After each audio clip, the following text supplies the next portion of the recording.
ఈరోజు మనం నేర్చుకోపోయేది ఆంగ్లంలో సంవత్సరంలో ఉండే అన్ని నెలలను ఎలా చెప్పాలని, అనగా months in a year.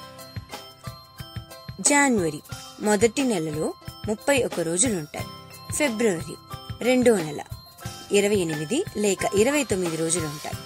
March మూడో నెల 31 రోజులుంటాయి. ఏప్రిల్ నాలుగో నెల 30 రోజులుంటాయి. మే 5వ నెల 31 రోజులుంటాయి. జూన్ 6వ నెల 30 రోజులుంటాయి. జూలై 7వ నెల 31 రోజులుంటాయి. ఆగస్ట్ 8వ నెల 31 రోజులుంటాయి. సెప్టెంబర్ 9వ నెల 30 రోజులుంటాయి. అక్టోబర్ 10వ నెల 31 రోజులుంటాయి. నవంబర్ 11వ నెల 30 రోజులుంటాయి. డిసెంబర్ 12వ నెల 31 రోజులుంటాయి. ఈ రోజు నుండి మీరు ఎప్పుడు సంవత్సరంలో ఉండే నెలల గురించి మాట్లాడితే వాటిని ఆంగ్లంలో మాట్లాడండి.